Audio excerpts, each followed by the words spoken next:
Donc coup de pinceau 2 d'habitude plasticien yi la ñuy recevoir plasticien yi lañu discuter mais tey jii dañu fi gis une grande musicienne ku kenn dootul présenter au Sénégal ku kenn dootul présenter au monde entier muy Mama Keita mu ñëw représenter fi son frère son grand frère boo xamante ne ko plasticien la aussi dafa participer ci activité yi ci exposition donc dama koy bàyyi mu wax ñu quelles sont moom ses impressions. Bon, salam alaikum. C'est toujours un plaisir pour moi. Ñëw fii Saint-Louis, ville boo xamante ne effectivement et familialement dafa rattaché bu baax si man. Effectivement dama ñëw tey si itinéraire artistique au Sénégal parce que bon kenn si 28 participants yi sama frère la Cheikh Tidiane Keita la tudd. Dafa ñëw présenter ay œuvre et tout ça dafa nekk artiste boo xamante ne mi ngi liggéey yàgg na ci milieu bi exposé na fii Sénégal si presque kii yu bëri si événement yi am fii yëpp ak ay exposition aussi def na liggéey na ak fondation Coemo exposé na Monaco États-Unis France et tout ça bon loolu moo taxoon bon puisque maa ngi woon Saint-Louis ma ne xaaral rek ma defaale ko benn yoon quoi représenté ko fii nii pour expo bi. En tout cas, c'est un plaisir pour nous aussi de vous recevoir, vraiment, aussi bien à Saint-Louis que dans Coup de pinceau d'autres émissions. Mais d'après nous comprendre, Cheikh Keita, il est musicien aussi combien? Musicien, guitariste là. Ah, guitariste là. Guitariste. Bon, il y a peut-être que amna question yo xamné ko yow do ci mën répondre parce que mom moko liggéey. Mais donc lépp lu Cheikh def lépp lu ngeen def war ngeen xamanté daal. Donc man lima bëggon xam moy naka lay boolee ñaar yi ndax metti na pour moom ndax du am gàllankoor ci musique bi wala déet. moom dafa yàgg wax ni affaire organisation parce que ñun famille bu nekk ñun ñi membre bu nekk am na double activité comme man ni may boolee musique ak social ak mannequinat et tout ça moom noonu la boolee aussi ak plastique ak musique xam nga affaire organisation la ak volonté parce que il faut nga am volonté dëgg def ñaari kii métier wala nekk personne aux 12 métiers il faut nga am volonté pour def ko. Voilà. Donc vous êtes sax là une famille de passionnés d'art et de culture. Et de polyvalents, waaw. Effectivement noonu la demee. Waaw. Donc yéen a ngi musique yéen a ngi def art plastique yéen a ngi ci leneen ak leneen ak leneen. waaw c'est ça. Si j'ai bien compris comme ni nga ko waxee rek organisation la question. Parce que métier na même bu fekkee organisé na c'est très physique et c'est très intellectuel.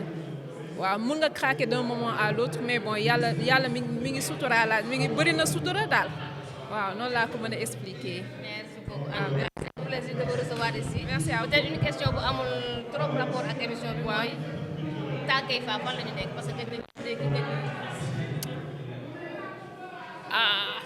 loolu bon question kii la man nekkatuma Takeifa depuis 3 ans mais je sais que am na ay projet ku nekk am na projet boo xamante ne c'est un projet solo je dirais boo xamante ne ku nekk mu ngi koy waajal de son côté quoi. waaw parce que loolu moom luy baax la parce que bu ngeen àndee ba benn moment dina ci baax ngeen tasaaroo. ku ne dem sa yoon. ba benn moment gi dellusiwaat day tax ku nekk am expérience boppam. waaw parce que boo leen nekkee ensemble dina am yu bëri yoo xamante ne ay diiraat mais plus yu bëri plus da lay yokkal day tax nga màgg en fait. Ah d'accord merci beaucoup en tout cas ñoo ngi leen di xaar bu ngeen di dellu see ñëpp Sénégal yëpp ngi leen di xaar. Merci beaucoup merci vous êtes prête à merci beaucoup. Merci aux itinéraires artistiques qui nous ont permis en tout cas de recevoir Mama Keita muy lu sedd suñu xol lu ñu neex trop vraiment. Bien que du moom moo peindre du moom moo exposé frère moo exposé mais lu am importance pour ñun c'est vraiment merci encore pour tout. Donc vous suivez les coups de pinceau 2 avec les itinéraires artistiques de Saint-Louis qui se tiennent du 5 au 30 juin 2021 au musée du centre de recherche et documentation du Sénégal. Nous allons recevoir un autre artiste tout à l'heure. waaw ñoo ngi fii ak Serigne Gueye designer la. Serigne Gueye mooy le seul designer bu participer aux itinéraires artistiques depuis le début donc dañ koy bàyyi mu wax ñu mooy kan ak wax ñu lu waral présence am ci itinéraire artistique yi. asalaamaaleykum maa ngi leen di nuyu yéen ñëpp man maa ngi tudd Serigne Gueye artiste designer autodidacte maa ngi dëkk fii si Ndar fi lay liggéeyee ak bii mooy sama 4e année may participer si itinéraire artistique de Saint-Louis bi.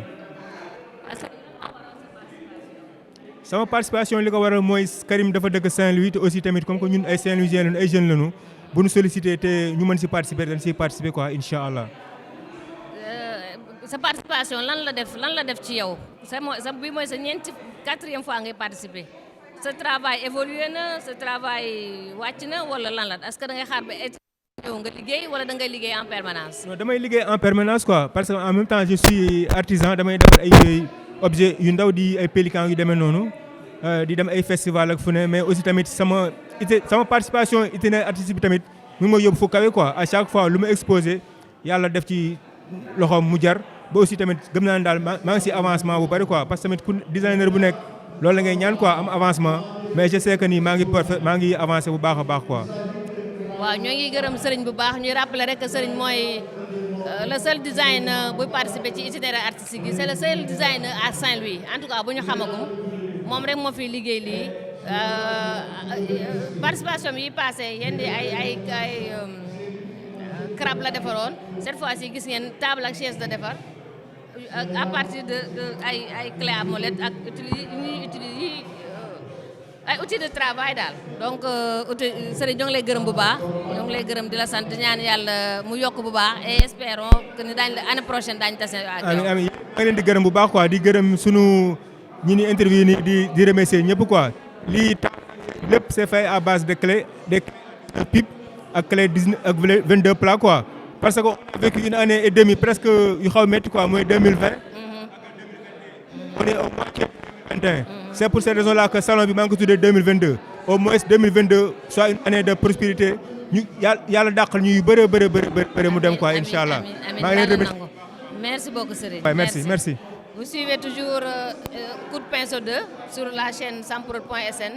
ñoo ngi fi ak Thialis Dey un grand artiste très modeste très modeste parce que ñu bari peut-être dañu xamuñu ko mais li muy liggéey ñun ëpp na suñu bopp vraiment ëpp na suñu bopp lool dañ koy bàyyi mu présenté wax ñu li mu liggéey fii ak lan mooy tax mu ñëw jàppale ñu ñun en tant que jeune ñëw jàppale Karim ci exposition bi.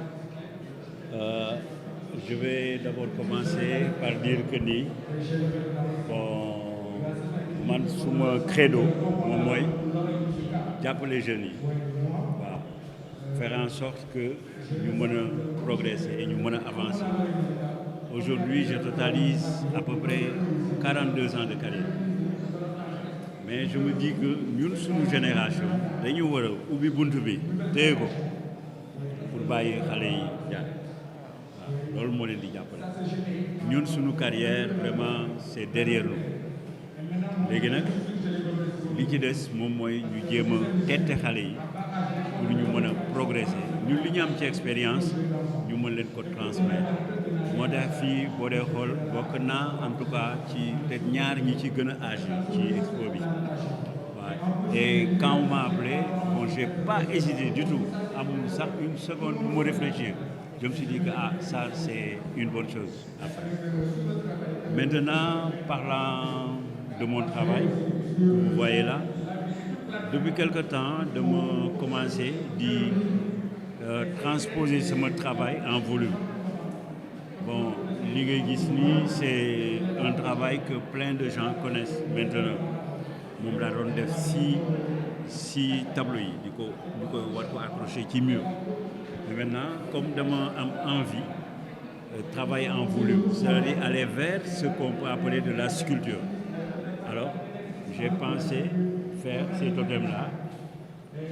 Am na ci sax yoo xam ne gisagu leen ko certainement mi ngi ñëw ci kanam yooyu dafay terminer par des accords de sabar comme les sabars sénégalais quoi ay sabar yi xiin affaire yi ñu foor ko mu mën a tëgg waaw parce que c'est pas tout à fait creux mais en tout cas c'est creux jusque là ça veut dire suñu fooree ci kaw nii def ci peeg yeeg yooyu alors mën nga cee tànn beer bu la neexee bon on va me dire que ni du taayu sabar quoi parce que dama exagérer un peu les tailles ni pourquoi ma exagérer ko on va dire que loolu délire artiste la quoi. D'accord. Et quelqu'un m'a dit un percussionniste nee na ma premier sabar bi ñu créé au Sénégal, ça faisait 4 mètres de hauteur. Alors ça a été creusé dans un tronc d'arbre. Voilà. Ah, et j'entends qu'on m'appelle de l'autre côté, mais oui, bon, de toute façon, on va continuer. Non, continuons. Faisons comme si rien de n'était. Waaw dama doon wax léegi ci sa modestie ci sa simplicité ci sa générosité parce que yaa ñu mag lu bare vraiment comme ni nga wax léegi da ngeen di ubbil buntu bi xale yi. waaw kii nag mooy tonton Adama Sylla ancien conservateur de musée la photographe professionnel la collectionneur artiste plasticien mooy doyen artistes yi bu ma waxul au Sénégal foog naa ne Sénégal moo fi. Je crois que je suis le doyen. C'est à mon âge, je crois que je n'ai pas trouvé un gars, un artiste plus âgé que moi. Non, amul vraiment. Je ne pense pas. Donc, tonton la yaa ngi dañ lay bàyyi nga présenté wu wax ñu tamit lan mooy sa teewaay ci exposition tey bi. Espace sama taxawaay mooy gunge xale yi parce que dañu ko mérité ndax lu koo xam ne def nga lii à chaque année ou chaque 2 ans dañ la war a jàppale. Pour encourager la yéen ñi nga xam ne yéen nekk CRDS nag gàcce ngaalaama parce que def ngeen seen warugar te ñi ñaa ngi leen ci topp autorités yi aussi kontaan nañu ci li ngeen def pour xale yi dajaloo. Merci tonton Sylla comme ni nga ko wax yaay doyen artiste ci Sénégal yaa ngi liggéey boobu ba léegi yaa ngi ñuy jàppale yaa ngi ñuy accompagner parce que accompagner weesuwul nga defar sa ay châssis ñëw jox ñu parce que boobu bëgg nga ñu liggéey.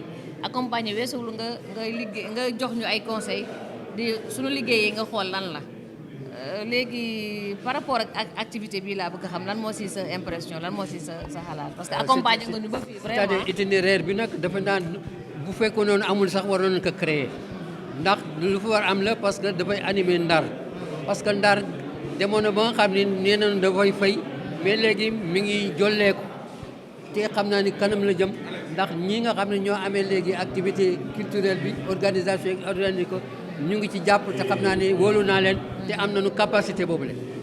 merci tonton Sylla ñu ngi lay gërëm di la sant bu baax di la ñaan yàlla may la gudd fan a wér bu baax a baax nga gën ñoo gunge gën a yàlla may la kàttan gi may la wér gi may la mën-mën gi.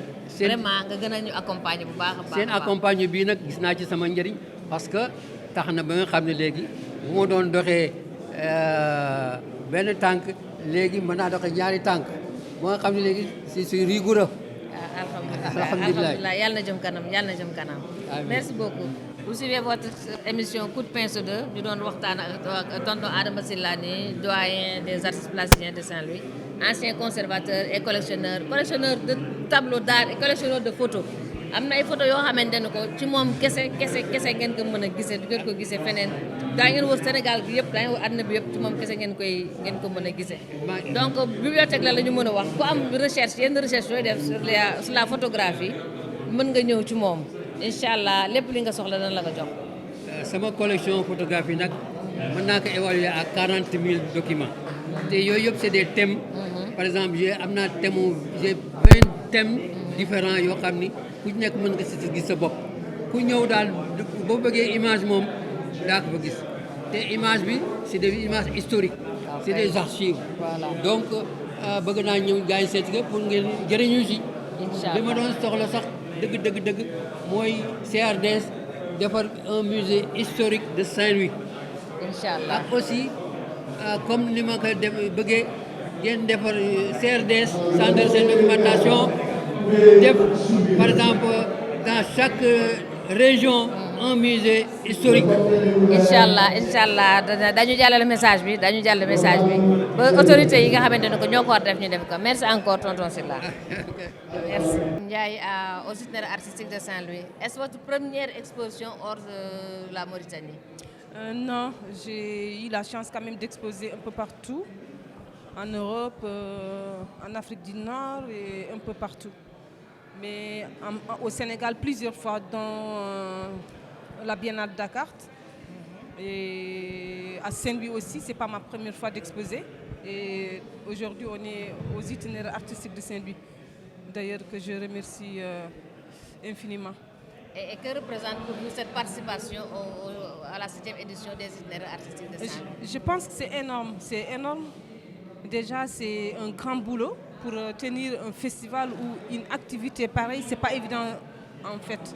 Et je pense qu'ils ont relevé le défi et c'est vraiment à soutenir. Et en tout cas, je suis très contente d'être parmi mes artistes. On voit que vous êtes accompagné de votre mari, de Moussa Ndiaye, que nous remercions au passage, en tout cas pour ses encouragements, pour son soutien et tout. Et comment est-ce que vous arrivez à allier le foyer et la production? Oui, déjà, dites qu'il m'accompagne. Effectivement, il m'accompagne dans tout ce que je fais. Parce qu'étant artiste femme, ce n'est pas évident. Les hommes ont tendance vraiment à nous reléguer au second plan. Et être artiste aussi, ce n'est pas évident du tout. Il m'accompagne dans tout ce que je fais. Et c'est quelque chose vraiment de ouf. Pour comment j'aligne mon métier et le foyer, je fais avec. Depuis nos débuts, nous deux, en fait, je ne me suis pas laissé faire quand même. Parce qu'en tant que femme, si on se laisse faire, vraiment, c'est pas adapté. C'est pas adapté.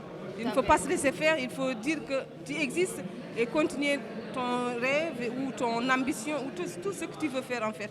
En tant que femme, moi c'est en quelque sorte un petit conseil que je donne aux femmes. Le pays République islamique de Mauritanie, les arts en fait, on n'a pas ce problème. Mais d'autres problèmes qu'on a, en général les artistes sont négligés. En fait, ils ne donnent pas de la valeur aux artistes. Moi, c'est ça qui me choque. Mais en tant qu'artiste, producteur et tout, on est bon là-dedans. Mais le seul souci, c'est que les arts ne sont pas valorisés en Mauritanie. Mais quand même, malgré tout, nous, les artistes, on fait tout pour tenir. Et c'est tout ce qu'on a. Je pense un pays qui n'a pas de culture, qui n'a pas les arts, c'est un pays qui ne se développe jamais. Mais quand même, je pense que ça va. Ils vont se rattraper. Ils vont se rattraper. Vu le travail que les artistes mènent, ils vont se rattraper. Merci beaucoup, Madame Ndiaye. Merci à vous. Merci d'être venue. Peut-être qu'un jour, la Mauritanie recevra les itinéraires artistiques. Inch'Allah. D'ici. Avec grand plaisir. Voilà, ça peut être un projet. En tout cas, nous le souhaitons beaucoup. Vous êtes donc, vous suivez votre émission Coup de pain sur 2 et nous recevions Madame Aminata Sondiaye qui nous vient de la Mauritanie, qui est artiste plasticienne. Merci encore à C'est moi qui vous remercie. De Saint-Louis. Nous allons recevoir une artiste qui nous vient de Dakar et elle va se présenter d'abord. Bonjour, je suis Anne Senghor, artiste plasticienne. Donc Yann, vous êtes à Saint-Louis pour les itinéraires artistiques de Saint-Louis. Qu'est-ce que votre participation représente à cette exposition? Ben, ça représente beaucoup pour moi. C'est la deuxième fois que je participe. J'étais là en 2019 et c'est un grand honneur. Et aussi, ça me permet de sortir de Dakar. Parce que tout n'est pas Dakar, le Sénégal, c'est pas Dakar. Donc merci de nous accueillir chez vous. Mais c'est un plaisir, c'est vraiment un plaisir de recevoir une femme artiste. Il n'y en a pas beaucoup à Saint-Louis. Donc quand on en voit, ça fait énormément plaisir. Yann, vous travaillez sur quoi exactement? Je suis artiste plasticienne. Je fais des toiles, je travaille sur de la toile. Je fais aussi de la sculpture capillaire. Je suis designer, je suis spécialisée en design. Et je fais aussi normalement comment on appelle ça, la photo et vidéo, mais pas de production en ce sens-là, peut-être plus tard. Mais on espère qu'à la prochaine production, à la prochaine édition, en tout cas, on verra vos œuvres en tant que designer et en tant que photographe. Mais tout à l'heure, j'en parlais pour le design parce que j'ai dit, depuis 2 ans, je me suis enfermée pour avoir une bonne sculpture. Parce que comme j'ai une bonne série en toile, je pense que la prochaine étape, ce sera soit de la vidéo ou photo ou bien le design. Mais le design, c'est très compliqué à cause de l'espace pour stocker après. En tout cas, nous vous remercions. C'est moi. Nous vous remercions d'avoir accepté de vous prêter à ce jeu, de nous donner vos impressions et nous espérons en tout cas vous revoir dans les prochaines éditions. J'espère. Pour la participation, pour votre participation. J'espère aussi. Merci beaucoup, Yann.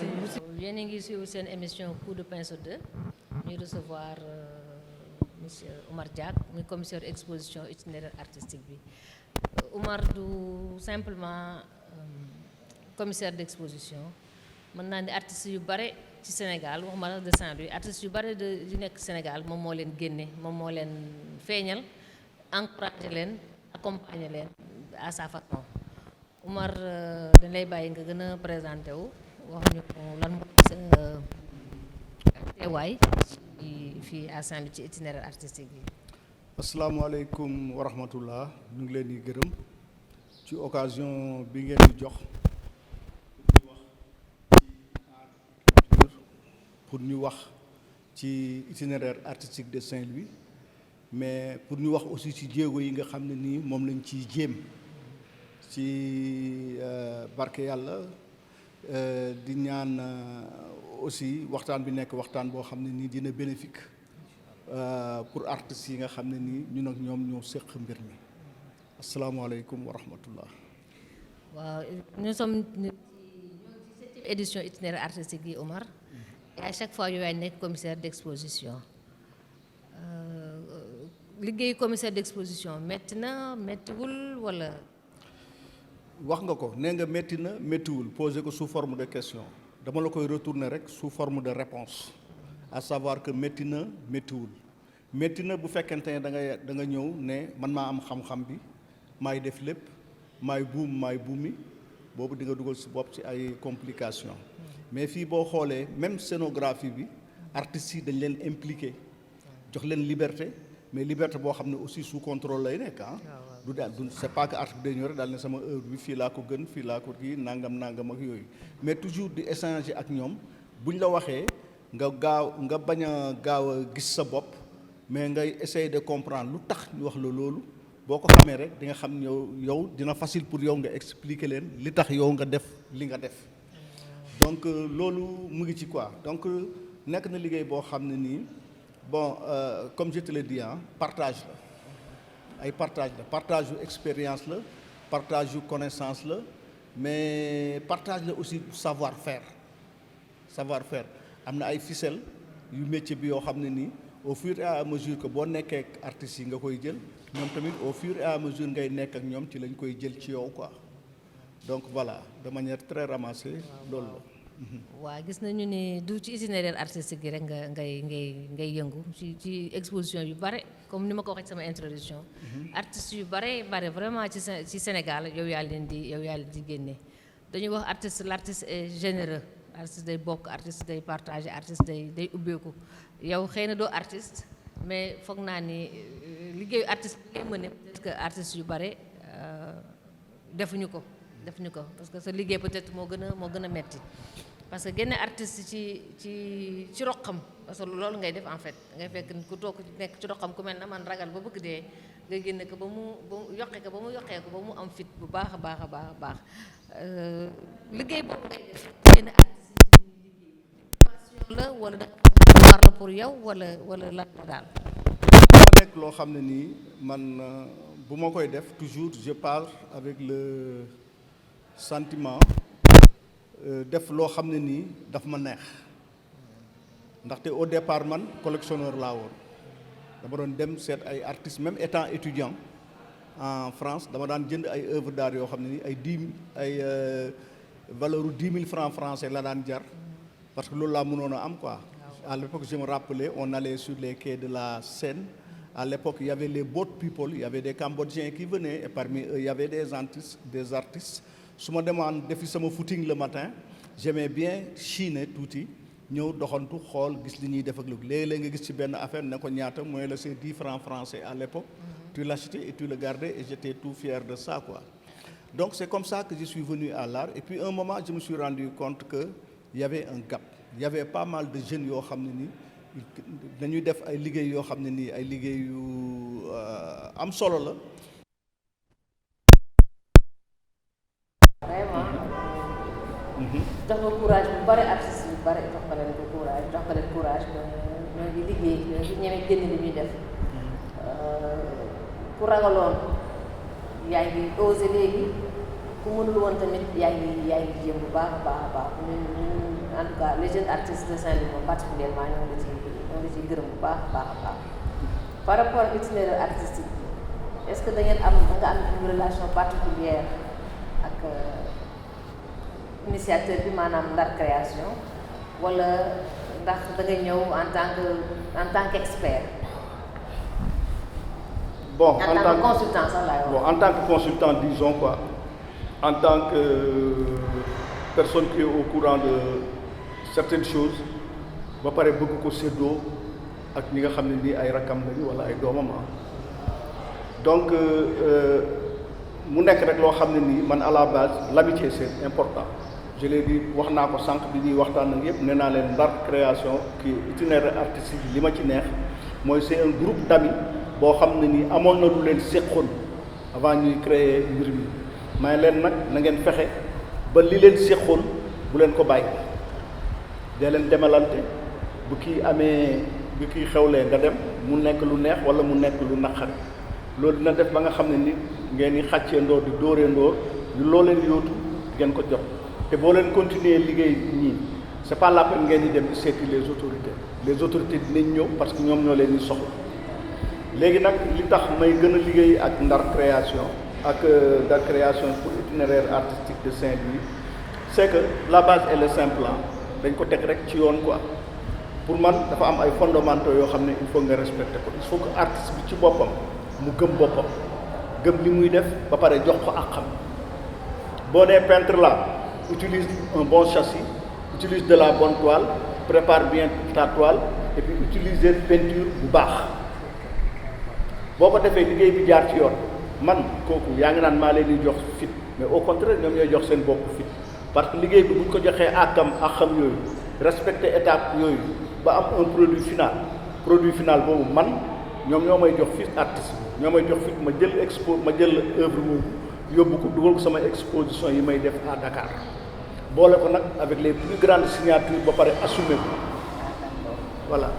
merci yéen di suivre seen émission Coup de Principe ñu recevoir ci Oumar Diagne commissaire exposition itinéraire artistique Oumar wax ko léegi nii Sénégal bi yëpp jàng koy wër pour dénicher des jeunes talents est-ce que xalaatoo génn Sénégal dem ci sous-région bi peut-être parce que comme tey am nañu benn artiste bu ñu jógee ñu vient de la Mauritanie est-ce que xalaatoo ni ci génn daal pour dénicher tamit foofu les jeunes talents. man non seulement damay génn actuellement même mais aussi damay liggéey ak ay artistes yoo xam ne nii ils sont à l'étranger n'est-ce pas am naa ay artistes yoo xam ne ils sont au Nigeria par exemple am naa ay artistes yoo xam ne ñu ngi liggéey ñu ngi nekk sama exposition permanente ñu ngi nekk au Bénin am naa artistes yu bari yoo xam ne ni Congo la ñuy jógee li ci ëpp nag déplacement dafay métti yenn saa yi man ma déplacé wala ñoom ñu déplacé mais yàlla def na bon on a des facilités yàlla y a internet qui est là di ma envoyé photo ma xool ko xalaat dal ne lii kat œuvre bi war naa ko mën a dugal fii bu ko defee damay wax ak artiste bi buñ d'accordé ci kàddu mu jël dugal DHL par exemple ñu envoyé ko artiste bi œuvre bi ñëw ma récupéré ko su ma ko récupéré je mets l'œuvre en valeur et puis ñu dugal ko ci marché bi kooku tamit ça permet gën a yaatal mbir mi sans ñu être obligé di dem di ñëw quoi loolu nag naa koy def ak ay artistes yoo xam ne c'est des talents confirmés mais aussi ñoo xam ne ni da nga leen di gis xam ne ay ñuy soog a door lañu mais nga am ci ñoom yaakaar tu vois donc loolu tamit dinañ koy def ko léegi donc on n'est pas fermé on n'est pas nekkuñu rek Sénégal toog Sénégal mooy suñu base mais à partir de Sénégal dañuy génn alhamdulilah. waaw par rapport ak loolu am nga en tant que consultant en tant que commissaire d'exposition de plusieurs expositions gis nañ ni fan yi weer yu ñu génn ubbi nga benn structure boo xam ne ni ko artistes yi ñoo tax vraiment nga ubbi ko parce que dañuy am problème mu exposition dañuy am problème espace nga ubbi créer benn structure pour ñoom est-ce que mën nga ñu wax ci structure bi tuuti. structure mu ngi nekk Dakar mu ngi nekk à Yoff Océan te mu ngi tudd les Arts du Soleil mu nekk nag benn structure boo xam ne nii dañ ko nekk en partenariat ak benn galerie bu nekk à Genève bu tudd les Arts du Soleil aussi donc mu nekk structure boo xam ne nii dafa am benn salle d'exposition bu mag boo xam ne mën nañ fa exposer les artistes qu'on veut bien exposer mais aussi dafa am ci gannaaw ci ëtt bu mag bu fa nekk boo xam ne commencé nañ ko aménager pour mu nekk foo xam ne artistes yi dañuy ñëw di fa liggéey mu nekk workshop bu bëggee liggéey à l'air libre mën nañoo ñëw foofu liggéey am na tout ce qu'il faut am na aussi beneen espace boo xam ne dañ ko dédié à l'artisanat d'art ak design c'est-à-dire que boo gisee caq bu mel ni comme sa caq bi nga xam ne art mu ngi ci liggéey mu ngi ci ak yëpp mën nañ ko fa teg donc ça permet un peu c'est le côté commercial de rentabiliser un peu l'espace mais li ma gën a neex ci espace boobu mooy c'est que à l'étage ak sama partenaire bu nekk Genève on a pensé que mënoon nañu am 5 ateliers am na 5 ateliers yu fa nekk yoo xam ne nii artistes yi dañuy ñëw en résidence dañuy xëy le matin ñëw toog liggéey ba ngoon ñu ñibbi ñun ñoo jënd matériel bi fa nekk yépp que ça soit la peinture que ça soit les châssis que ça soit les toiles et tout ce qu'il faut les pinceaux et tout le matériel dañ koy jënd mettre leen ko à disposition mu nekk foofu bu artiste bu ñëwee liggéey bu liggéeyee pendant 4 mois ñu exposer ko sur le site mu nekk exposition collective artistes yi fa nekk ndoor ñu defal leen seen exposition y a assez d'espace parce que ci kaw sax am na yeneen ñaari salle exposition encore donc bu ñu liggéeyee bu ñu leen exposé foofu ba pare galerie bi nekk en Genève tànn ay quelques œuvres de chaque artiste exposé leen à Genève donc loolu la ñuy def et puis di am benn comité de sélection boo xam ne nii du Omar Diak mooy xëy rek dal ne indil ma Abdou Karim Fall indil ma Al Seck ak yooyu mën naa ñëw argumenté dal ne bon Maram Gassama laa bëgg exposé ñu ne ma qu'est-ce qu'elle fait ma wone argumenté pourquoi ma bëgg mu ñëw en résidence artistes yi nekk en résidence la résidence elle est gratuite on ne leur demande pas de payer mais comme ça se fait dans toutes les résidences dañ mën nañ laaj artiste bu nekk boo fa nekkee pendant 2 mois mu am benn artiste boo xam ne yaa koy jël jagleel ko galerie bi amul nag luñ lay sas bu la neexee nga jox benn papier A4 bu la neexee nga jox tableau bu nu mu toll yaa xam mais œuvre boobu ngay jox na artiste bi xam ne œuvre boobu moo koy représenté bés bu fa jógee foofu ci atelier ci résidence am mën nañ toog ba bés ñu ne bon dañuy def exposer la collection de la galerie bu fekkonte ne benn këyit nga fa defoon dañ la koy tegal rek bu fekkonte ne tegal ko tableau bu baax tamit dañ la koy tegal mooy sa ambassadeur moo lay représenté. léegi lan mooy condition pour être résident foofu. Pour être résident foofu c'est sur candidature. L'artiste peut dire bon j'ai envie de venir et tout, envoyer son parcours artistique, joxe des photos de ses œuvres, def une lettre de motivation, c'est-à-dire wax lu tax mu bëgg ñëw ak tout. Mais pour gën ko faciliter c'est pas seulement par écrit mën nañu entendre artiste bi déglu ak moom waxtaan ak moom échanger ak moom li mu wax yëpp ñu coucher ko sur le papier mu nekk sa lettre de motivation bu ko defee nag y a un comité boo xam ne ñun ñooy choisir. C'est pas moi qui décide dañ koy teg rek ci table ji mu leer ñu ne kii mën na ñëw est-ce que am na talent d'accord est-ce que mën nañ ko accompagner est-ce que kii nekk na koo xam ne nii liñ koy jox soxla na ko wala soxlawu ko est-ce que moom wóor nañu ne kii bëgg na nekk artiste parce que man comme ni ma koy wax dama respecter trop mécanicien bi wala tailleur bi et tout. Mais booy investir ci art da nga xam ne ci art ngay investir amul benn booy buy ñëw man tailleur la mais dama affaire art yi daf ma intéressé nga investir ci moom après le lendemain mu bàyyi ko fa dem defi leneen alors que am na ñoo xam ne nii dañ ko jël ñoom def ko seen dund tu comprends. donc loolu conditions yi kan moo leen di moom après artiste bi dafay mu ak. non les œuvres appartiennent à l'artiste on est très clair maintenant quand bu fekkente ne exposé nañ. jaay œuvre yi bu jaayee œuvre la galerie elle prend sa commission c'est normal ah l'artiste il prend son capital li nga xam ne nii moo koy revenir sa commission également bu expo bi jeexee on fait le bilan fay ñëpp artiste bi jël ay œuvre am dem bu ko neexee aussi comme nañu am une exposition permanente am ci ay œuvre yoo xam ne da ko fay bàyyi bu amee kenn ku ñëw intéressé toujours ça lui fait de la visibilité day yokk rek ñu koy xam di ko gis ah. merci beaucoup Oumar ci présentation. sa structure bi. Merci en tout cas d'avoir accepté de nous parler un peu de l'exposition itinéraire artistique de façon générale. Donc comme ni nga ko waxee nañu woon ak Oumar Dia, consultant, commissaire de l'exposition itinéraire artistique, commissaire attitré sax laay wax de l'exposition itinéraire artistique. Yéen a ngi doon suivre seen émission Coup de pinceau de itinéraire artistique à Saint-Louis. Je vous rappelle que c'est du 5 au 30 juin 2021 au musée du Centre de documentation du Sénégal. Vous êtes sur la chaîne samprod.sn. Abonnez-vous et cliquez sur la cloche pour recevoir toutes les notifications. Merci encore, M. Diallo. Merci, c'est moi qui vous remercie.